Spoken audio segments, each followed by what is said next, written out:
Here, I'll do my hair real quick. All right, we're good. I still have allergy eyes, so yes.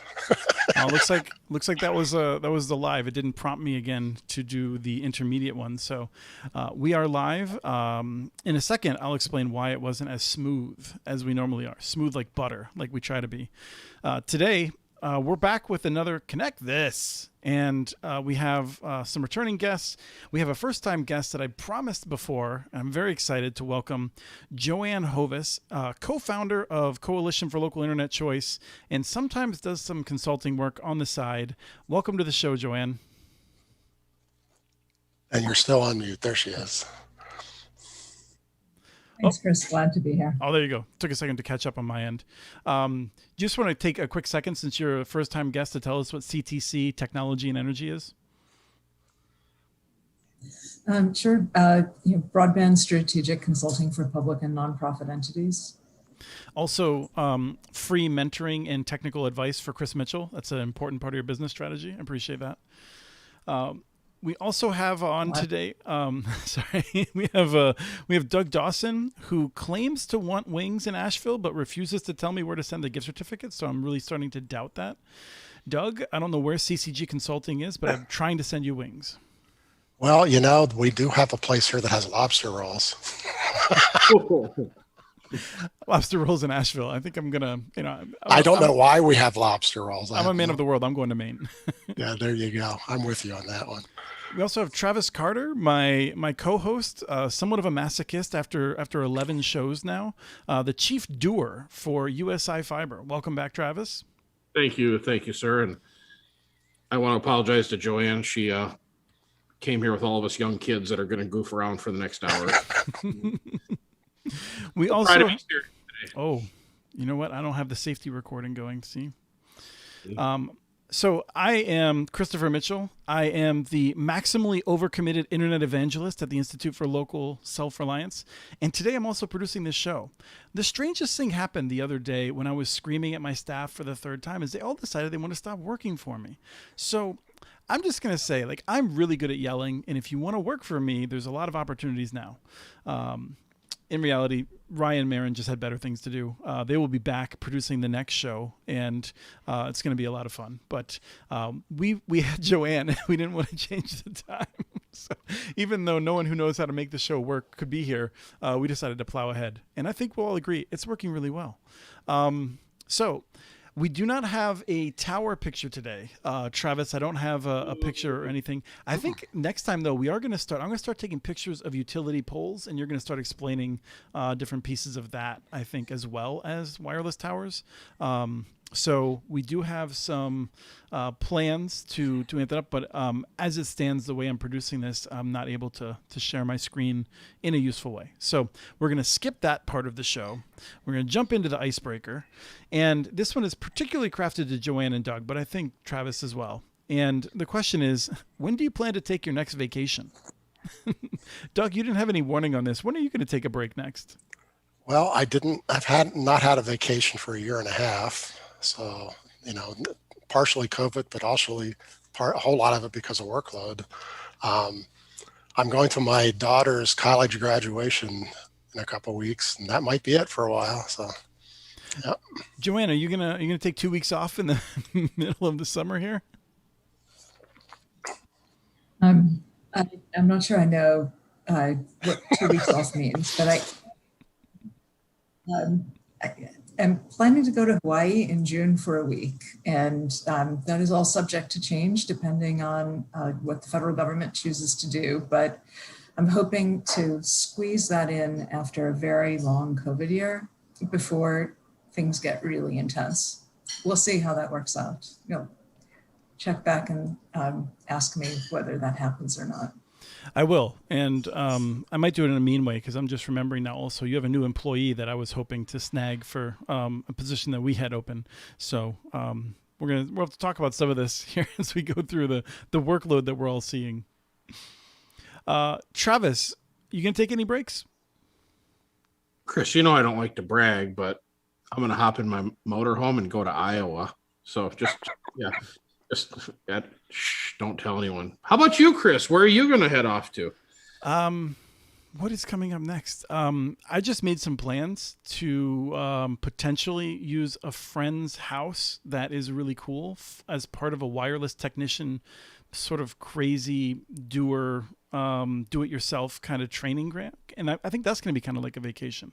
Well, hold on. I would ask Doug and Joanne, does that qualify as a vacation though? I mean, is it a vacation like Hawaii or Iowa or, daughter's graduation? You're going to go play with RF or what? These people that I'll be doing it with are very fun. So there's that.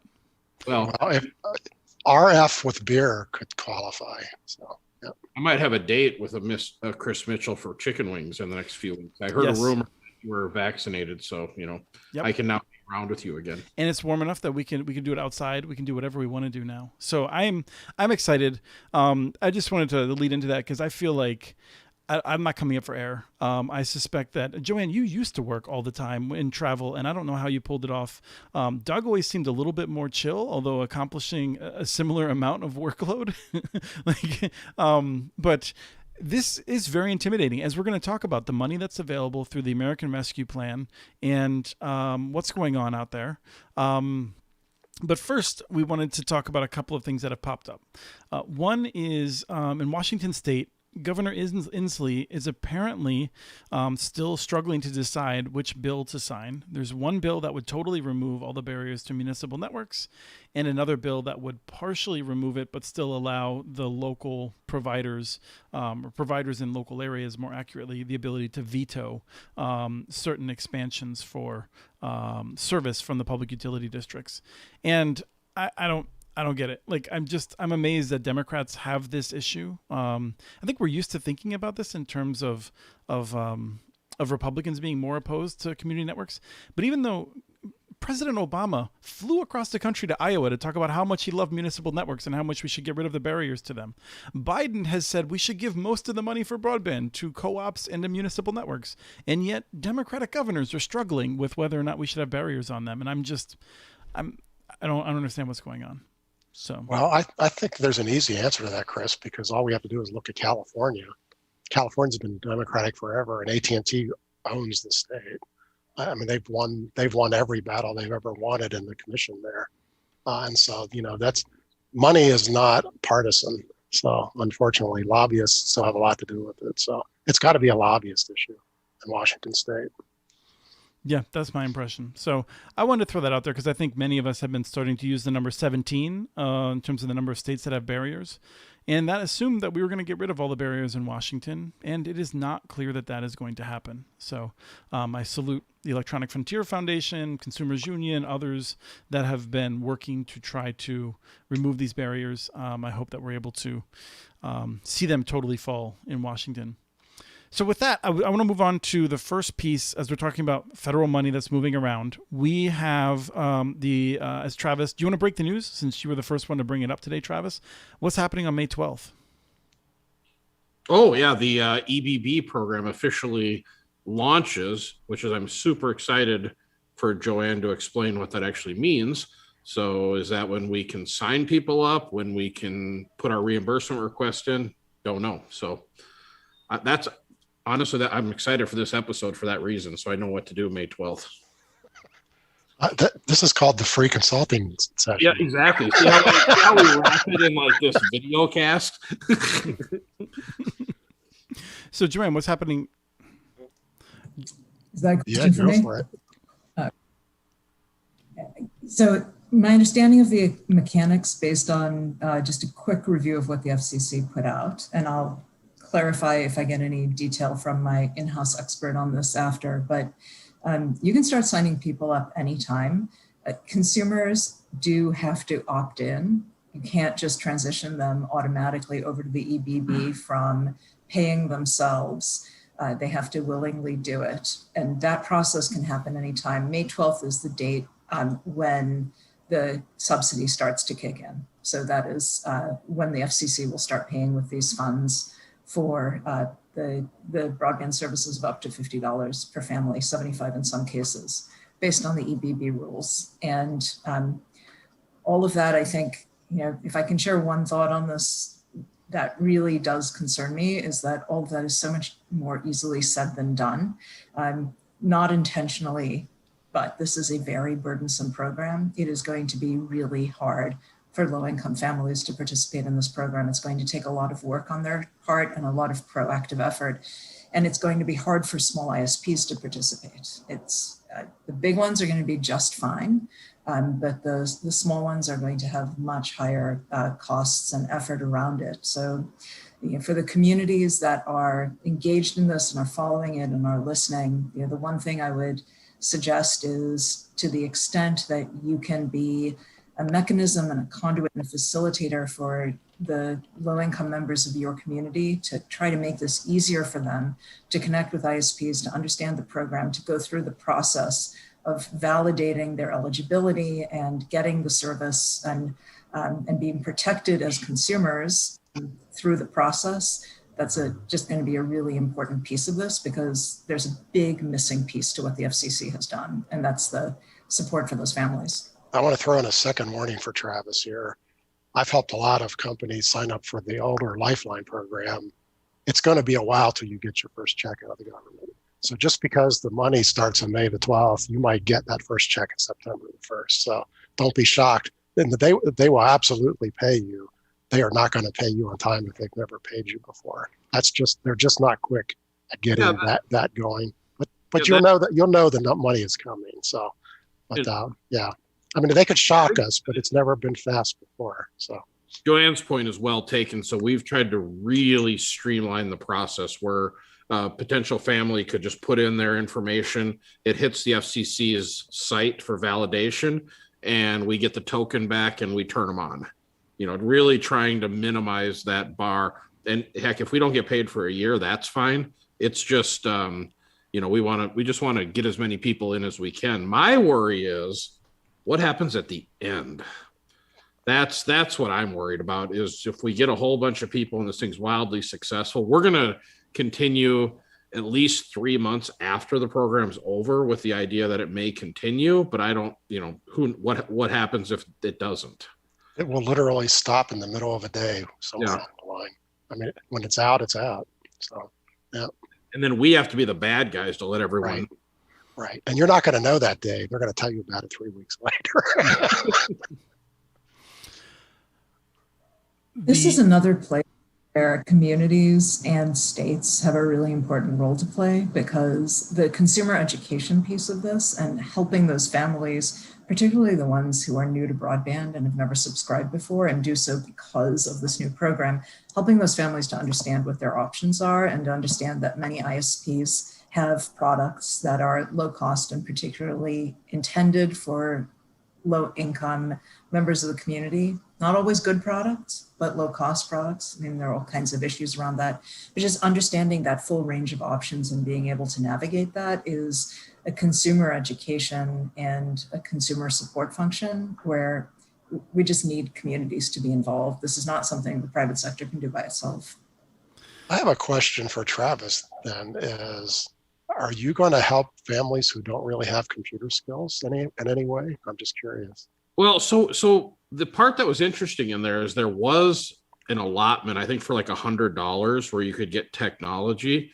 And so we've procured a fair number of $150 to $200 units. Honestly, those $100 tablets were terrible. But you start getting $150 to $200, they're actually pretty nice. So we're gonna go ahead as part of this, and if people want, we're gonna go ahead and deploy tablets for them.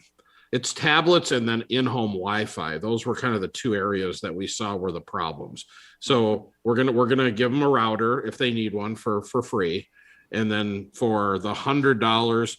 And I'm taking a page out of the PCs for People's guy, where I'm gonna actually ask the family to contribute $50 towards the price of a tablet. Let's see how that goes, but that's the recommendation I got from them. So the router's free, the internet connection is free, and the tablet's $50. And we're not asking you for a credit card. We're not asking you for anything. You can sign, you hook up and start using it. That's at least where we are today. Now, and what about if they don't know how to use it? Well, that's why we went with a tablet, because my hope is that barrier will be less.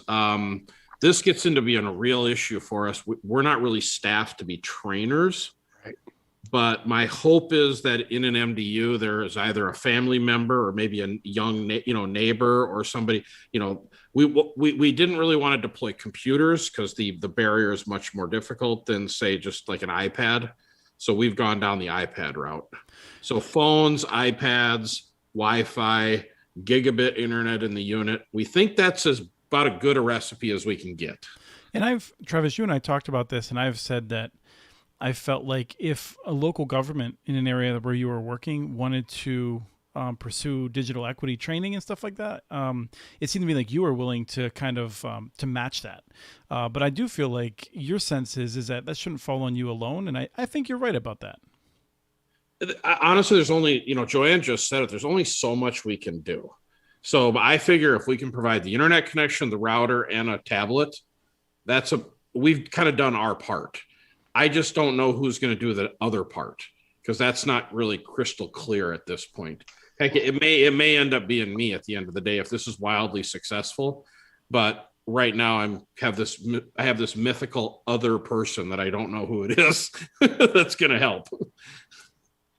I think we know who it's going to be. It's going to be Chris. So yeah. Okay. Yes, I the more people you can give me to scream at, the better that I do. So. Well, and for us, the issues are in our area, probably like a lot of cities is, we've got a large Hispanic population, we've got a large Somali population, we've got a large, Asian population. So, we need native speakers. We need a lot of that. So we've engaged the Somali community. We've engaged the Hispanic community to try to get, some younger tech savvy people that can go around and help people get connected. Yeah. And if I can, I'll say, like, I feel like I've been very critical of the city of Minneapolis. I feel like the city of Minneapolis feels like its role in this is to say that Travis isn't doing enough, to say that Comcast and CenturyLink, now Lumen, aren't doing enough. And I can argue about what I think of those companies, but I feel like, cities that are making a difference in this space are ones that are anteing up. They're creating a budget. They're creating digital navigators. They're making sure the libraries are staffed up for this. In St. Paul, we have some good stuff happening, but like, I don't know that the city's been super involved with it or the county. And so I feel like this is a challenge. And the EBB is clearly sort of designed so that someone's going to go out and do that work. And I think a lot of us have been expecting that it is nonprofits, it is cities and counties that are going to have to do that work to make sure that people learn about the program and then they can sign up for it. Now, this rolls into something that I want to throw at Joanne again right away, which is the National Digital Inclusion Alliance, who's been on here multiple times in the face of Angela Seifer, who is a friend and someone that I talk to not often enough, but still pretty often about all the great work that they do. They are doing a webinar soon on how free is not enough, because they're doing a webinar series, and this has come up enough times where people have said, we've made internet access free, and there's still a substantial number of people that don't use it, which gets to the question that Joanne had asked, which is who's going to do the training. Joanne, you were deeply involved in the program in Alabama to provide vouchers, a very flexible voucher program to help deal with the cost of service, as well as in some cases the cost of hooking up physically. Tell us a little bit about what you had there, and let's talk about this a little bit as to what it takes to make sure that some of these communities are connected well. So the really short story on and I don't let me get into the lengthy one. Stop me if I start to lean toward the lengthy version, because I could. But the short story is the state of Alabama committed $100 million to connect low-income students throughout the state for purposes of dealing with the pandemic and distance learning during the pandemic. And this was done on an emergency basis, and a program stood up in a matter of weeks. And the program was designed to give the families agency and decision-making opportunity. So we contracted with 42 different ISPs, many of them small and local, some of them big and national, but the great majority local Alabama ISPs. So we could access every single network, because we were gonna have to support a lot of kids. And then gave the families custom information and voucher codes. And the information was about which ISPs could serve them where they were located.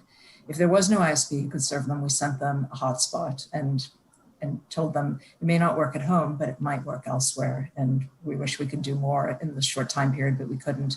But for the ones who were able to access broadband at home, they then had a voucher and they could select the provider of their choice. And if they were already paying for service, then the program just paid their service. So it was new folks coming onto the internet for the first time, and many who were already buying service, but who were very stressed during the pandemic.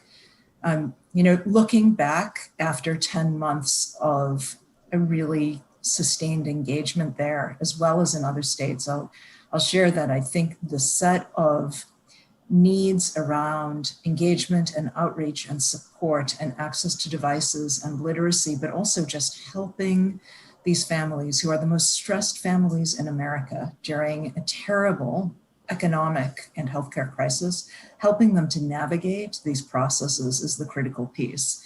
NDIA is right if they say free is not enough. It takes an enormous amount of effort to make sure that folks who have this opportunity know about it and are able to make use of it. So we are at 60% participation in Alabama before we had run through our budget. We're still getting calls 5 months after we stopped taking on new families. Every single day, our customer service center gets calls from people who would like to join the program, and we have to say, we're sorry, but let us tell you about the EBB, because here's a federal program. But getting to 60% was one of the most monumental efforts that we have ever gone through. And you'd think this should have been 100%. It's not that simple. It is very hard to reach many communities that don't speak English as a first language, communities that are extremely stressed, remote. And frankly, we've done a whole lot of surveys after the fact to find out what worked in outreach and what didn't. For many people, free meant too good to be true. Somebody's trying to take advantage of me, quite reasonably. The question of, I don't think I want to go down that road. So this is a complex set of issues that we're going to be dealing with for a long time after we get the networks built everywhere. And that underlying message of, for local communities and states, there's a critical function in supporting the community beyond getting the network built. I think that's the key message. And I'd like to say, I just got to jump in here, Chris. You know what she just said? No, I wasn't listening. No, what she just said was, if EBB runs out, we are going to create a huge amount of mistrust out there, and they're not going to trust the next program to come along. That's maybe. Just dreadful. The thing is, they're going to be frustrated because by the requirements of the program, they have to be turned off. They can't just suddenly start getting a bill. But I think that's one of the issues. That will create frustration. I don't know if it will create as much mistrust from that. But I think what the mistrust comes from to some extent. I feel like, the part of me that grew up, more working class, I think it's sort of like more of a jerk, would say, what's wrong with these people? We're trying to do something for free. Come on. And the answer is that people have heard about free things before. And in fact, even the program from Charter Spectrum, in which they're supposed to get a good deal for kids that have kids are in the free and reduced lunch program. Families there found unexpected bills. They found that when they tried to sign up, they were that the customer service representative, whether deliberately or unintentionally, signed them up for a higher tier than they were expecting. So they have concrete experiences in which they've been ripped off by a deal that was too good to be true. And in part, this is a legacy we have to deal with because the FCC has not done its job when it comes to making sure that ISPs are actually doing what they're supposed to be doing. And I say the ISPs, but we mean the top 10 big ones. I'm not talking about Travis. I don't know. Maybe I am. Travis is mean sometimes. we try, I cut you off from the next question you were going to ask. No. I rolled right into it. And so that's the thing. And I feel like there's this thing where I just feel like, for years, many of us, and in fact, I think Joanne and Doug, you've made this point.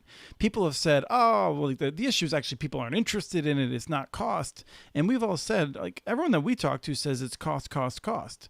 And the reality is that cost is the preliminary barrier. And when you get that out of the way, you find that there are other barriers.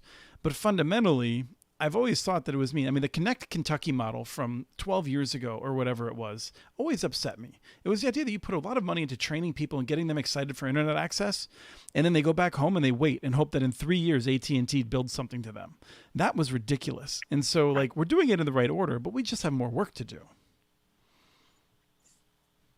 I'm an amazing host because I just end up with no one has anything to say. Well, you didn't ask a question. You made a good point. I don't have a question. I just have anger. We don't like it when you make a good point.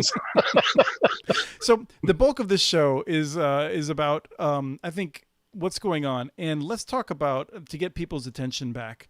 Let's talk about scams. So there's money flowing out to communities, and when money flows out to communities, something else happens, and so, Travis, I don't know if you've heard of any of this, but we'll get your reaction in a second to what Joanne and Doug are hearing from communities. Joanne, do you want to go first with the examples of what's happening for people that are running communities? Sure. So what I'm seeing, and certainly hearing from every CIO I speak to at the city and county level, is that they are inundated with calls, that not a day goes by without not just one, but in some cases, dozens of calls from people trying to sell them, in many cases, some kind of magical equipment network solution that will solve all broadband problems. And all it's going to take is dedicating their American Rescue Plan funds. And I think that there's real reason to be concerned that there's going to be a lot of junk on the market and a lot of false claims about outcomes and what technologies can do. And communities that are really doing the right thing and trying to get to the right place are just going to be inundated and overwhelmed with exaggerated claims at best. So I hope they will proceed deliberatively and cautiously and question, any too good to be true promises that they are told by vendors, because this is one-time money. It's a once in a lifetime opportunity to address broadband problems on a scale that we've never had capital for before in most communities, and rushing into something that seems good, but that may not be what is promised. I think there's some real risk around that. Now, I feel like I want to clarify about this. I'm gonna clarify about this. That's what I do. There's being wrong and hyping as a vendor, right? There's saying, oh yes, like 48 nodes per square mile will bring high quality Wi-Fi into everyone's home, right? Like that's an exaggeration. It's not necessarily fraud. You're actually, I think you ran down some of these. Some of these are just like blatantly fraud, right? We are seeing technical performance promises that are infeasible as a technical matter. Physics will not allow for it. Right.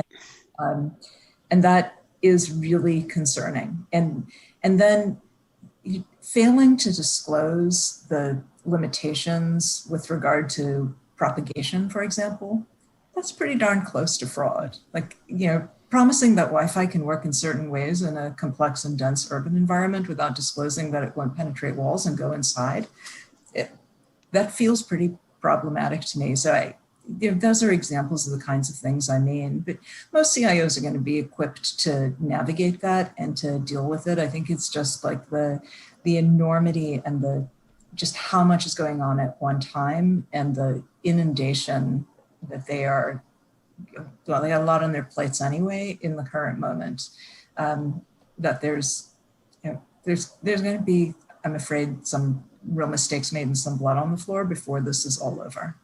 See, I'm not worried about the towns that have CIOs. I'm worried about the ones who don't. I had an uncle who for 35 years was the mayor of a town of 900 people, and he was the entire city government, and he's going to get it. And that little town, he's no longer here, but he's going to get a check too, and for that little town, and somebody's going to call him up with a solution, and he's probably going to take it because he's going to look around to find somebody like Joanne or I to ask. In today's environment, he's not going to get a hold of us. We're too busy. And I don't know who he's going to find to ask. And hopefully he asks the CIO of a bigger town. But there's a good chance that a lot of these solutions are going to get implemented and just not work. And so that certainly starts feeling a lot like fraud. So, my saying that, is in today's busy environment, if they're calling you, you should hang up the phone. So, you should be the one looking for a solution and take your time, not the other way around. So, yeah, that's what I'll take to Travis in a second, but I want to plug from the Chris Mitchell ILSR podcast empire. We have an interview coming out either tomorrow or next week with Doug Dawson, Gene Scott, and Catherine Rice from North Carolina, talking about this in depth, this particular issue, giving advice. So encourage people to check that out. It'll be available in North Carolina Broadband Matters. It'll also be a bonus episode in the Community Broadband Bits feed. So that's a really good in-depth discussion about that issue alone.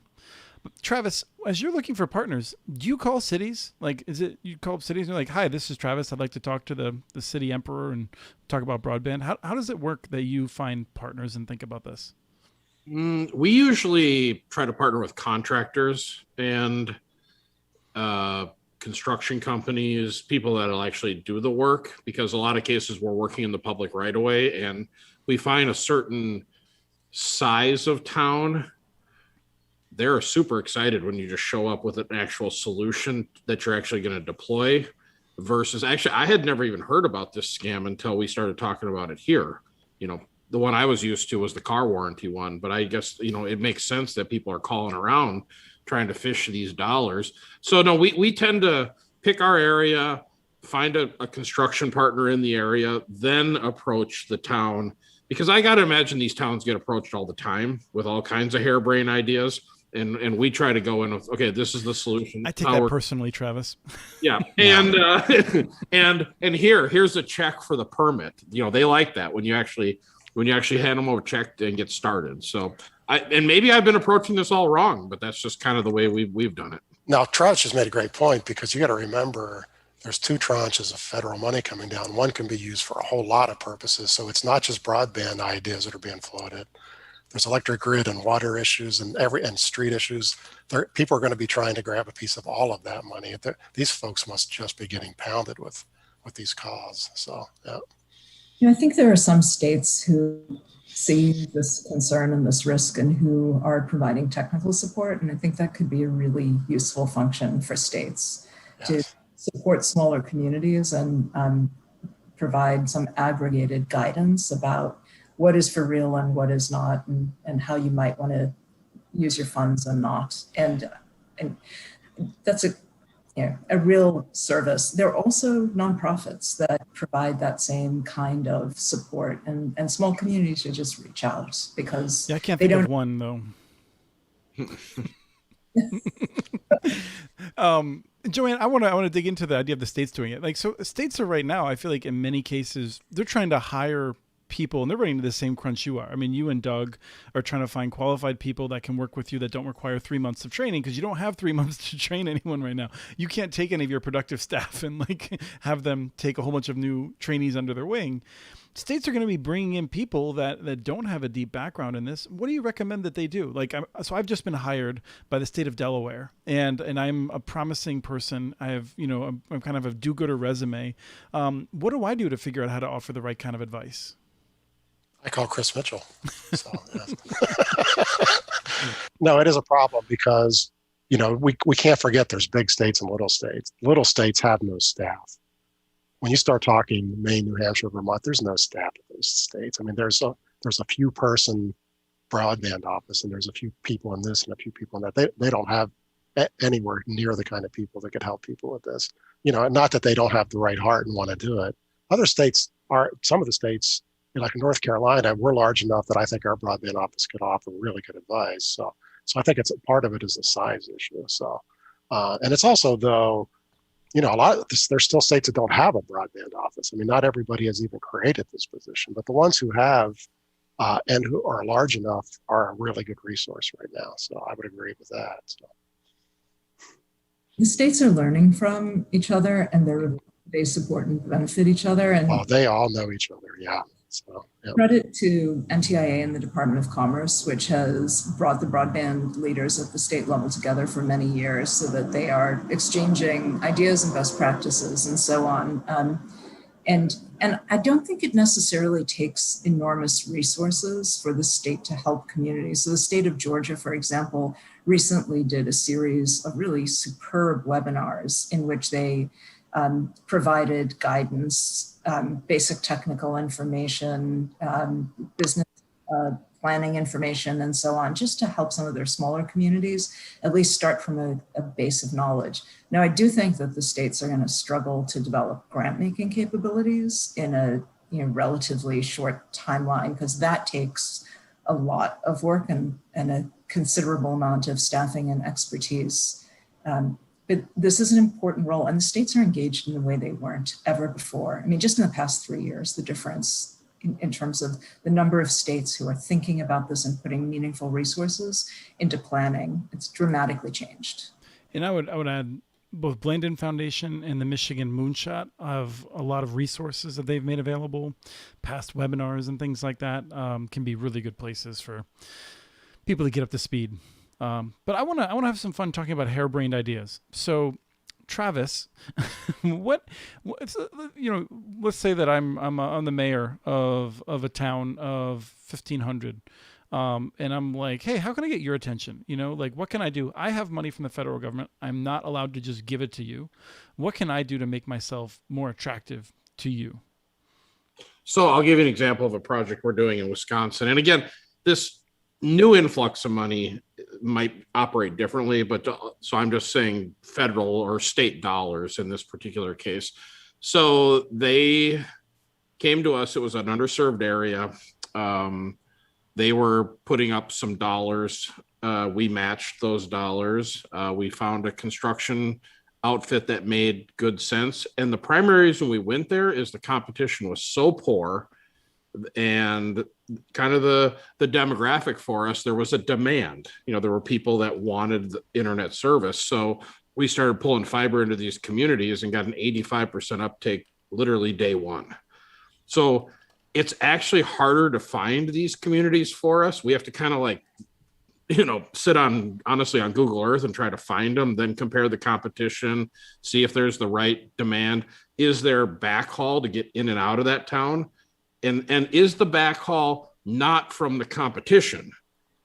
So let's say we're going to go in and we're going to build into a Frontier market, and Frontier is the only fiber coming in there. No thanks. Because, magically you're going to have technical problems in the middle of the night, aren't you? Nobody knows why you're having them, and your product just falls apart. So Frontier, the backhaul is going to cost just as much as all the broadband used to cost. Exactly. So, I think there's a model pretty much anywhere where we can find good backhaul. We have demand, and even the financing is getting easier to come by nowadays. There are senior lenders that will lend into projects, especially if there's matching dollars from the community. It's harder to find the communities for us than it is to find building the fiber network now. We have kind of a standard blueprint we're doing everywhere. So I don't know Travis, if that is. What's the zip code in that area?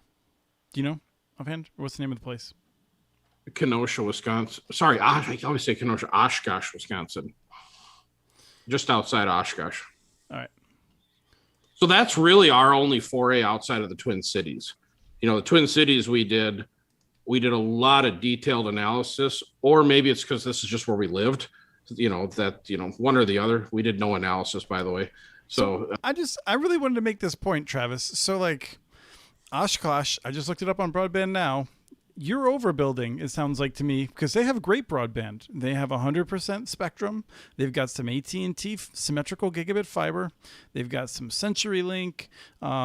So what are you talking about? They don't have great access. He's building one block past where this cable network stops. That's what he's doing, right? So I don't, if that's your test, if people have good broadband or not, you and I need to drink chicken wings. So yes, we do.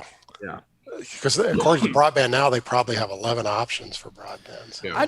I want to make the point because like when you watch what's happening in the discussion about the broadband infrastructure bill, there's this sense that in America you have places that are served and we don't have to worry about, and places that are unserved, and these might be entire towns that need municipal broadband options. So I've been trying to we're trying to figure out how to help try to resolve some of this. I mean, that's my impression of what's happening in DC is that they literally don't have a sense. I mean, there's people there who do, but like a lot of the senators and the representatives, they don't really have a sense of where the problem is and what it actually is in a lot of areas. Well, I would just tell you this: the only place we will not overbuild is if there's already a fiber network there. Right. Any other network that's there, magical 9G or magical satellite flying overhead or some magic new coax, we'll overbuild all that because we'll crush them. If there's Verizon, AT&T, Fios, Google, you just go to the next town. Right. So what about towns that would like to build conduit? Because it struck me that although, as Travis has told me on multiple occasions, conduit prices are up and harder to get, just like everything else that goes into making these networks, it has seemed to me that you could avoid making some of the more difficult decisions, such as who's going to operate the network, who's going to pay for the network. If you have money and you have a deadline to use it, you may have a sense of where you want to build it. Maybe it makes sense to focus on getting conduit in that ground and punting on some of these decisions. I like that idea as long as, I mean, you got to get an engineer and you still got to do it right. Because now you're talking about putting conduit in where you're going to have to bore it. It's going to be dreadful. You're still spending most of the money that it takes to build a fiber network. Right. So but at least you're not making any commitments to be an ISP. And if you build the conduit and you do it right and you put the handholds in the right place, you can get Travis to come in and pull fiber into it. So so you're absolutely right. That's not a bad approach. But if you build it wrong, nobody's going to come there. So that's the flip side of that. So, and can I just mention that there's been this reoccurring. I want to come back to Joanne right after that point. Yeah. I kind of butted in front of Joanne, but there's this reoccurring theme here where these cities talk about whenever we do road construction, throw fiber in the ground. I've never understood that because I think they do the roads every 25 or 50 years. 86 in St. Paul. Yeah, we need to have a contiguous conduit. Okay, sorry, Joanne. That's where I wanted to say. Yeah, no problem. I am good with being interrupted, so not a problem. My comment was if a city does what we were just talking about a minute ago, they also have a 100-year asset. Right. And I think that's another thing to think about. Like that conduit asset is going to pay off long beyond all of our lifetimes. So my thought, and this is something, Travis, I know that you're a super boring guy. You're boring every day. Is it the same thing to is it roughly the same cost to put in like one of these big like conduits as it is to do like one of the Duraline, like really nifty multicolored, like 6 different conduits, all different shapes. So you have like different shapes and sizes. It strikes me if you're going to this effort, you don't want to just, ultimately end up with one pipe that may be difficult to have multiple providers use or to have yourself use and things like that. What's the best practice for that? Well, it like for us, we'll use a multi-duct that you've talked about, like a 6-way multi-duct, and then we'll put a couple 2 inches in simultaneously to give us maximum flexibility. What does that mean? So basically you have a duct that has 6 little tiny ducts inside of it, and then 2 other 2-inch ducts right next to it. And then we do them different color. Now we had a city build our spec and they made them all the same color. So now we didn't know what the heck, So anyways, if you put it in right, you have the different ducts, then you can attract anybody to come in and run the fiber because, you're spot on. I tell people this, I even tell the bank this all the time. We're not building a fiber network. We're building a duct bank. Right. Because when the cable goes bad, we're going to pull it out of the ground and put a new cable in, whatever the new neutron cable is that comes next after fiber, and we're back in business. Yeah, we want the roads. That's what we want. We're not necessarily worried about what's in it. Now, I've liked the model that will be. Travis, did you listen to my podcast yesterday? The new one? Yeah, the Clear Networks guys. Oh, you've already listened to that one, the Colorado guys. Oh, yeah, I like those guys. Yeah, they're out in the mountains there. Yeah. So in that case, they got money from cities. It was CARES Act money, and basically the cities and counties were paying ahead, and they built infrastructure, and then they committed to multiple years of a certain cost service for certain people. One of the things that I thought was interesting was that they own the fiber, but then they were giving a number of strands back to the community. Mm-hmm. And I'm curious about that. From Doug and Joanne's perspective, like, does it make sense if you're like kind of committing to someone, if you don't feel like you want to take on the management of building either an open access system or a duct system, if you have a provider and you just want to say, look, we'll fund this and we'll like find a way to give it to you, it's not clear with this money under these rules you can do that, but are you covered enough for like future interests if you're getting a certain number of fibers back? State of Maine took a very different approach, and it's a law that's now been introduced. The governor is blessed. It's been blessed by both houses. Hasn't passed yet. But when the state takes all of this coming down the hill federal money, the state is going to take a piece of every one of these projects to use for all those other purposes. They're like, fine, you're building this route to get out to this neighborhood to do last mile, but 5 years from now, we want to be able to use that for smart grid or whatever. Because over 100 years, there's going to be 20 other uses for that exact same route. And so the states actually, I think they call it a fiber bank. They're creating a fiber bank that, a conduit bank that the state can come along. And of course, they're just going to pass it on at cost to the next guy who wants to use it. But, they don't want their roads to be bored over and over and over again. And so they're hoping out of even the money that's going to be spent in the next 3 years here with these grants that they're getting a longer term state asset. It's harder for Travis or somebody to do that. This particular pile of money would be hard for an ISP to somehow give back. It sounds hard, but it's harder to give to the government than you think. It can be done, but there's a little bit of a challenge there. So, yeah. That main strategy is really fascinating. Yeah. And I think it's a statewide and really insightful statewide variation on what we see a lot of local communities doing, which is I've got this federal money. It's to build infrastructure. I don't want to be in the internet business. I want to empower a competitor to come in here and build and operate a network. And I'm going to keep 12 count fiber that they'll maintain for me so I don't have costs on it.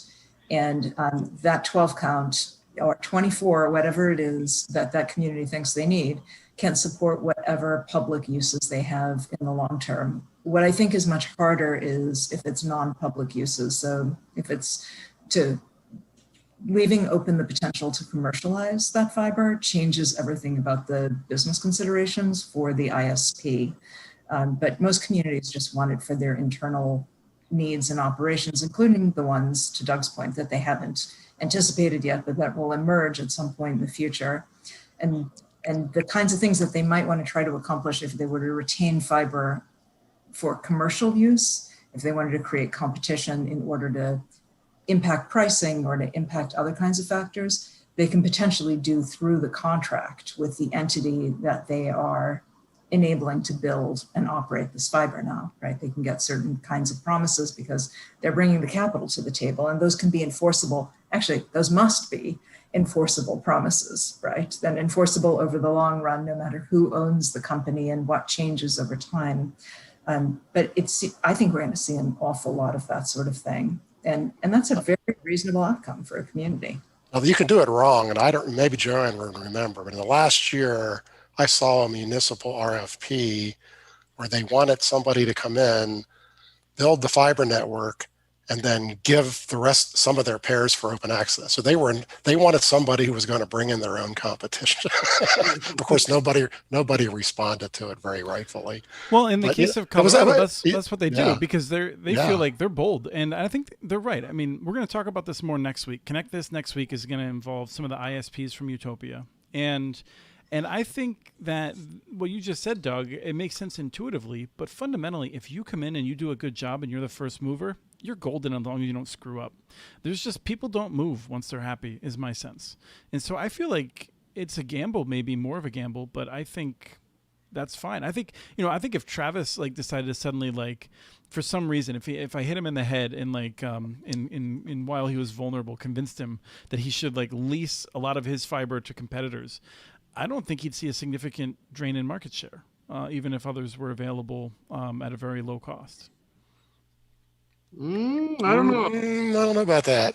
Because what if somebody comes in with that cheap fiber and it starts offering $30 gigabit? They can kill them.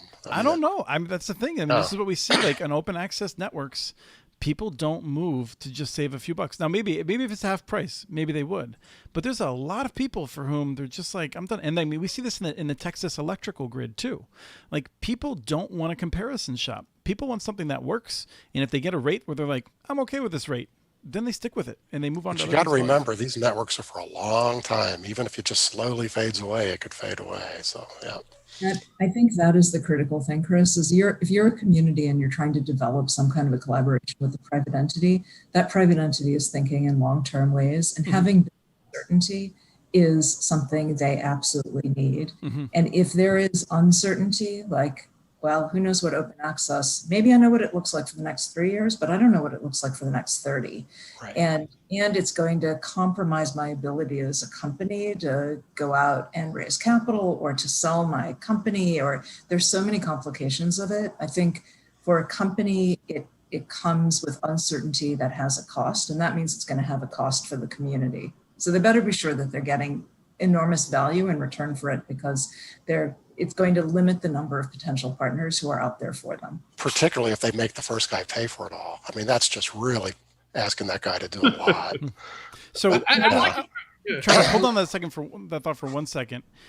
One of the things I want to note, one of the reasons we're in this is because Maine decided that, not Maine itself, but like in Maine, they built the 3-ring binder with BTOP money. And there was a public-private consortium in which the incumbent ILEC, the incumbent telephone company, fought very hard to even try to delegitimize it because of one public entity of the school system. And it was a sense that it was this 3-ring binder that would be available to on a neutral terms, provide middle. It got sold. And the new company, I'm hearing, may not be interested in even adhering to the open access restrictions. And no one up there really wants to necessarily raise a fuss because they have to work with these people. And so I just want to make the note, like, yes, this is a 100-year asset, and we shouldn't screw around with like building structures that can just be so easily privatized and have programs in which we pretend that it is open access when we have allocated $0 for enforcement. And when NTIA, despite the well wishes and the fact that people care a lot about getting that done, they're not structurally able to go out and necessarily enforce these conditions. So as we're looking at new programs, we need to keep this in mind as we look at the examples just after 10 years. Well, this is great because we've now gotten Chris's speech for the episode, so that's out of the way now. So. I only get one? Yeah, that was it. You're done. So. Travis, you had a point before I went off. I was just sitting there. I was trying to imagine the conversation at my bank going, okay, so I need to borrow money to build this network and put my competition in business. I'm just kind of curious how that would actually go down, right? But that's what the Colorado guys are doing, and they seem to be doing well. Well, hold on, but how many on a small scale? You know, if you want to hook up a lot of people and you need a lot of capital. So, yeah, let's be clear then. I mean, like it is a different experience in a bunch of small towns than it is if you're going to build in Chicago. I will totally grant you that. Yeah, if somebody wants to do an open access network in any NFL city in town here and build it all, I'll be the second ISP. Unless it's Google. Unless it's Google, then I don't want anything to do with it. We have a question from a long time, a person who's been active in open access. We have an audience. This is awesome. We do. I've tried to drive them away, but I've failed. And the question is whether you can speak, Joanne, to long-term infrastructure approach, which I think involves more of the planning versus the fact that we have political urgency, people need broadband tomorrow. How do we balance those sorts of things? I think acting with haste is not a way to get anybody broadband tomorrow or even next year. Honestly, like this is something, particularly if we're talking about building the right thing and building it well, it's something that will last through our kids' lifetimes. take the time to do it right. I know there's urgency. I know this feels like an emergency at the local level. I hear this from communities and stakeholders, co-ops all the time. And because of that urgency, I would say, take a year and do it right. And it may take less than a year. It depends on what you're doing. I'm talking about the planning and negotiation phase. It might be 6 months, it might be 4 months, it might be a year. It could be longer than that, but do it rigorously and protect your community and meet your needs in the long run, because it is too consequential to jump into. Well, and with the supply chain issues we currently have, you're not going to go fast anyhow, even if you want to. Nobody's going to build a fast solution right now. If it's not already shovel ready, it's not going to happen. So, are we going to see supply chains getting unkinked in in 18 months? Are we going to be in a better position, or are we just going to be in a worse position? If Verizon really builds fiber past 25 million homes, fiber is going to be short for 4 or 5 years. It takes that long to spin up new factories? Yeah, it takes 6 to 7 years to spin up one new factory. Yes, that's not an easy thing to build. I guess I shouldn't say spin up. That's That's a multi-billion-dollar investment for a fiber factory. Yeah, that's not little money. So, Travis, there's a bigger issue. And markets accommodate, they expand. I have a certain amount of trust in markets that they will accommodate increased need for materials.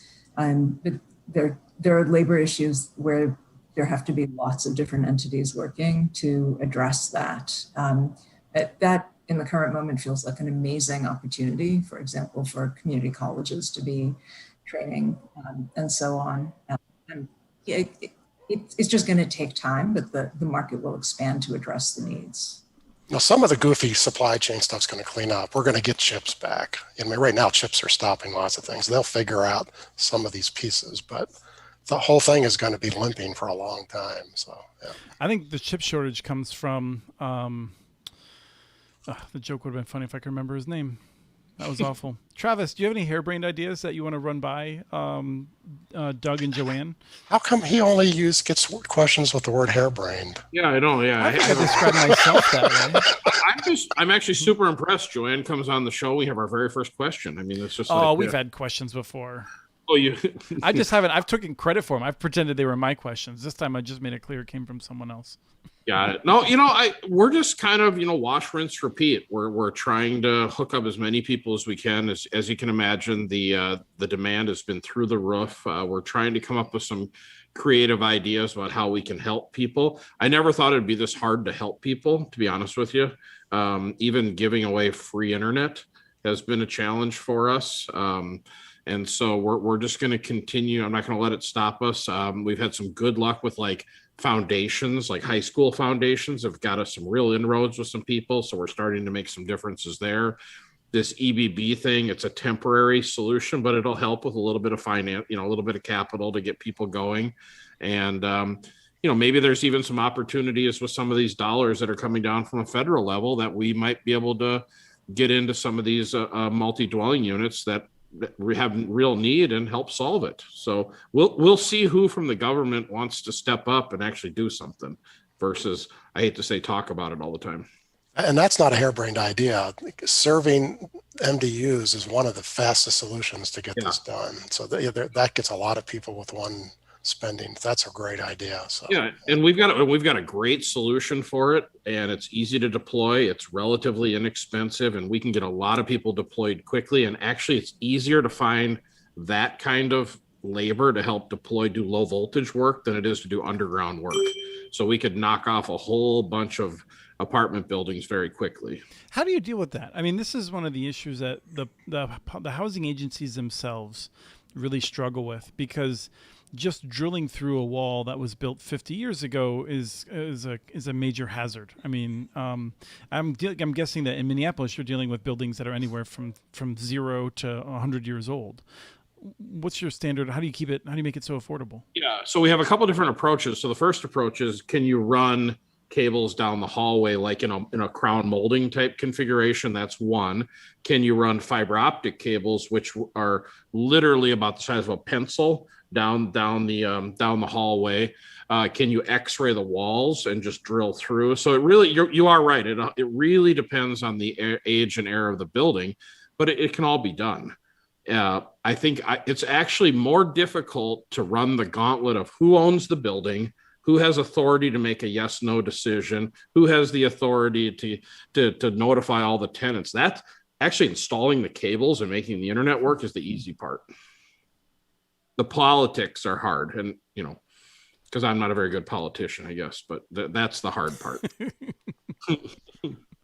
There's a question from the chat. This will probably be our last question from the chat. I'm going to pretend that there's like all these questions that I'm trying to wade You're through. filtering through them. Man, there's a question about water utilities, and I think this is particularly relevant now. I mean, there's this talk about making sure that we're ripping out all of the lead pipes and things like that.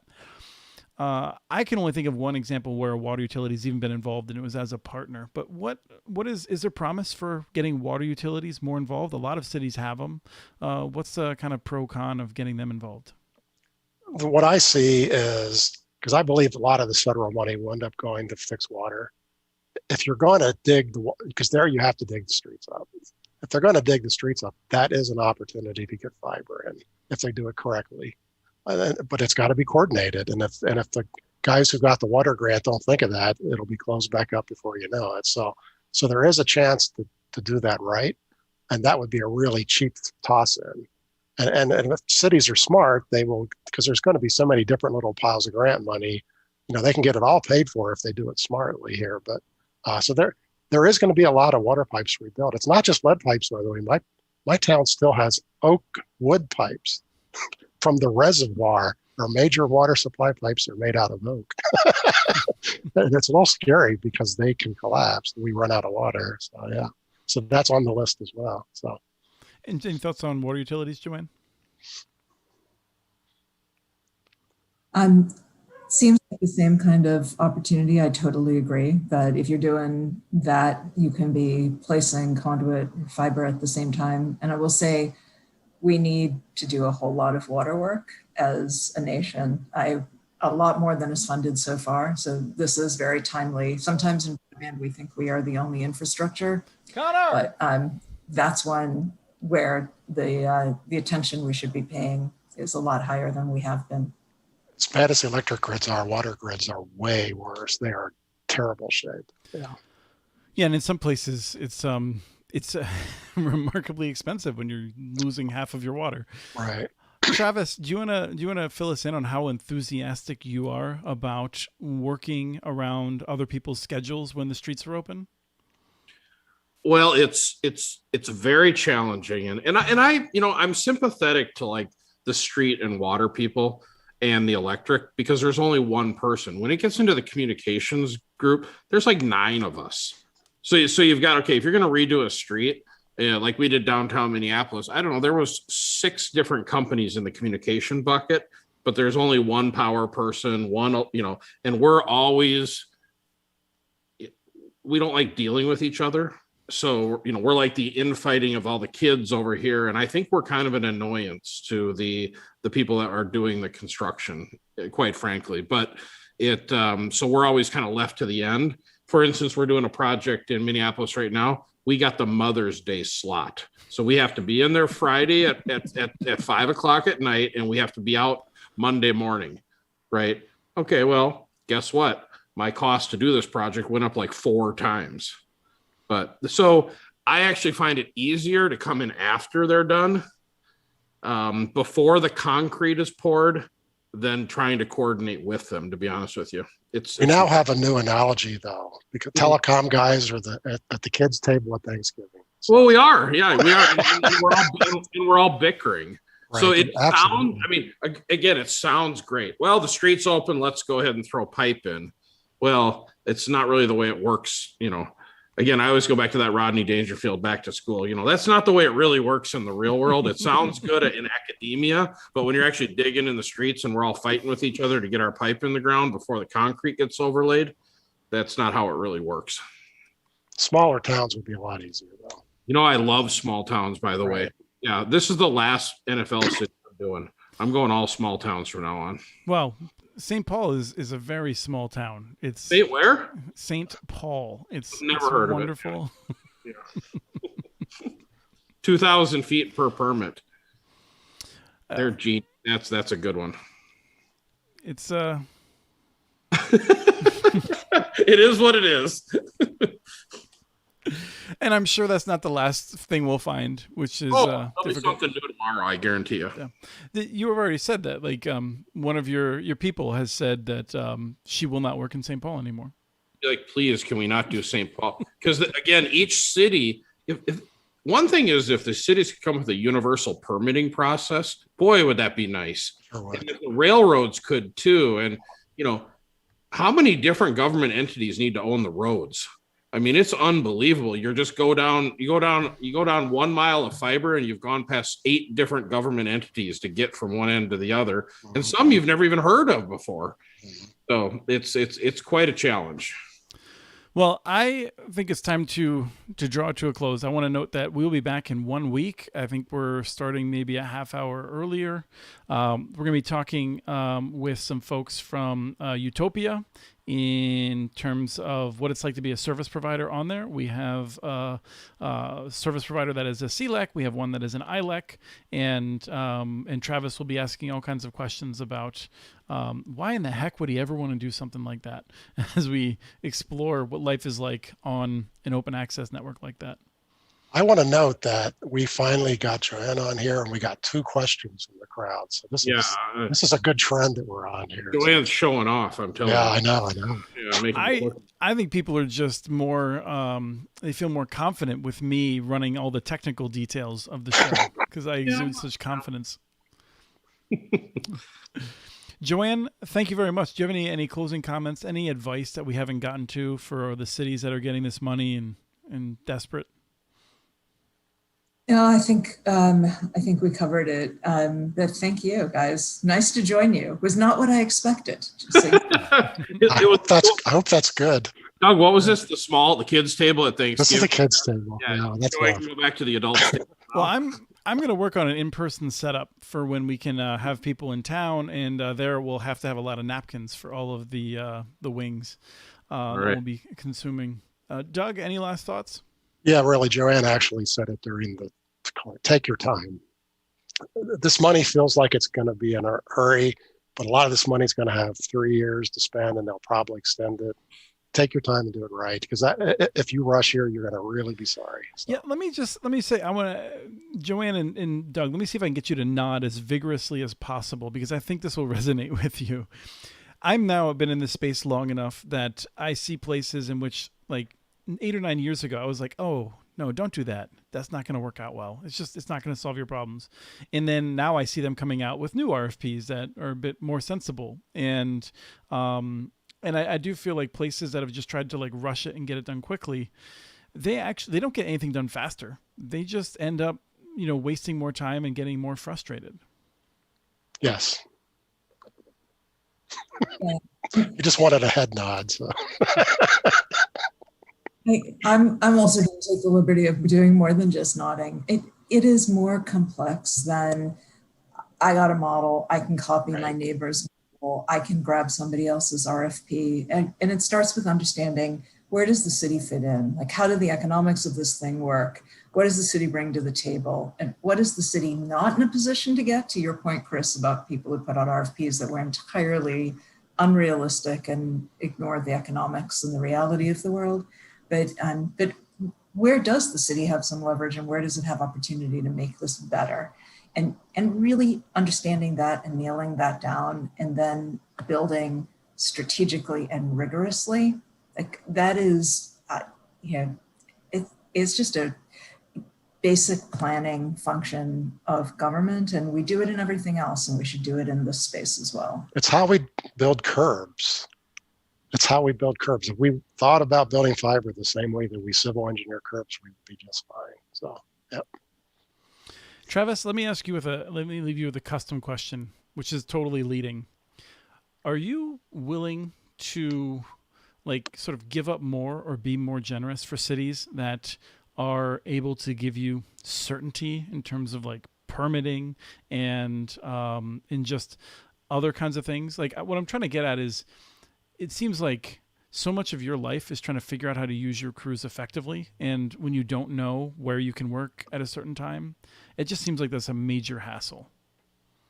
Well, it's an interesting point. So we're working on our 2024 build season right now.